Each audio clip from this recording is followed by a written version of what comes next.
ನಮಸ್ಕಾರ ಸ್ನೇಹಿತರೆ, ಇವತ್ತಿನ ವಿಡಿಯೋದಲ್ಲಿ ಕಂಸನ ಜನನದ ರಹಸ್ಯವನ್ನು ತಿಳಿಸಿಕೊಡುತ್ತೇನೆ.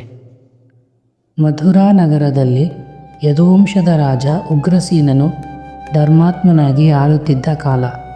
ರಾಜ್ಯದಲ್ಲಿ ಶಾಂತಿ ಇತ್ತು, ಜನರು ಸುಖವಾಗಿದ್ದರು.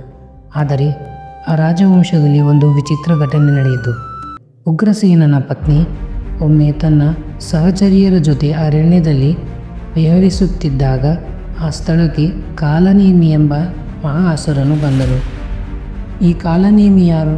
ಪುರಾಣಗಳಲ್ಲಿ ಹೇಳುವಂತೆ ಕಾಲನೇಮಿ ಎಂಬ ಅಸುರನು ಹಿಂದಿನ ಜನ್ಮದಲ್ಲಿ ವಿಷ್ಣುವಿನ ಕೈಯಲ್ಲಿ ಸಂಹಾರಗೊಂಡಿದ್ದನು. ಅವನ ಮನಸ್ಸಿನಲ್ಲಿ ವಿಷ್ಣುವಿನ ವಿರುದ್ಧ ದ್ವೇಷ ತುಂಬಿತ್ತು. ದೇವತೆಗಳ ವಿರುದ್ಧ ಪ್ರತೀಕಾರ ತೀರಿಸಬೇಕು ಎಂಬ ಸಂಕಲ್ಪ ಅವನಿಗಿತ್ತು. ಆ ಅಸುರನು ಮಾಯಾರೂಪ ತೆಗೆದುಕೊಂಡನು. ಉಗ್ರಸೇನನ ರೂಪದಲ್ಲಿ ಬಂದನು.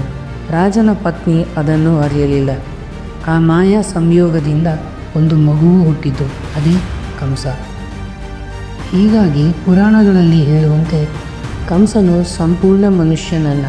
ಅವನು ಕಾಲನೇಮಿಯ ಅಂಶದಿಂದ ಜನಿಸಿದ ಅಸುರ ಸ್ವಭಾವದ ರಾಜಕುಮಾರ. ಆದರೆ ಅವನು ರಾಜಕುಮಾರನಾಗಿದ್ದರಿಂದ ಅರಮನೆಯಲ್ಲೇ ಬೆಳೆದನು. ಬಾಲ್ಯದಿಂದಲೇ ಅವನಲ್ಲಿ ಕ್ರೂರತೆ ಕಾಣಿಸತೊಡಗಿತು. ಇತರ ಮಕ್ಕಳ ಜೊತೆ ಆಟವಾಡುವಾಗಲೇ ಅವನು ಹಿಂಸೆ ತೋರಿಸುತ್ತಿದ್ದ, ಪ್ರಾಣಿಗಳನ್ನು ಕಾಡುತ್ತಿದ್ದ. ರಾಜ ಉಗ್ರಸೇನನು ಮಗನ ವರ್ತನೆ ನೋಡಿ ಕಳವಳಗೊಂಡನು.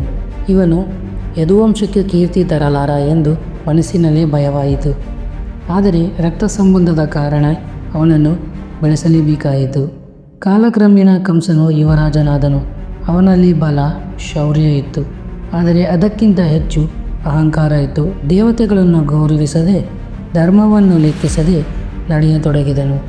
ಪುರಾಣಗಳಲ್ಲಿ ಹೇಳುವಂತೆ ಅಸುರನ ಅಂಶ ಇರುವುದರಿಂದ ಅವನ ಮನಸ್ಸು ಸದಾ ಅಧರ್ಮದ ಕಡೆ ತಿರುಗಿತ್ತು. ಈ ರೀತಿ ಕಂಸನ ಜನನವೇ ಒಂದು ರಹಸ್ಯಮಯ ಹಾಗೂ ಅಸುರ ಸಂಬಂಧಿತ ಘಟನೆ ಆಗಿತ್ತು. ಇದು ಪುರಾಣಗಳಲ್ಲಿ ಸ್ಪಷ್ಟವಾಗಿ ಹೇಳಲಾಗಿದೆ. ಮುಂದಿನ ಭಾಗ, ಎರಡನೇ ಭಾಗದಲ್ಲಿ ಕಂಸನ ಯುವರಾಜ್ಯ, ಅವನ ಕ್ರೂರತೆ ಮತ್ತು ಹೇಗೆ ಅವನು ತನ್ನ ತಂದೆ ಉಗ್ರಸೇನನನ್ನು ಸಿಂಹಾಸನದಿಂದ ಕೆಳಗಿಳಿಸಿದನು ಎಂಬುದನ್ನು ನೋಡೋಣ.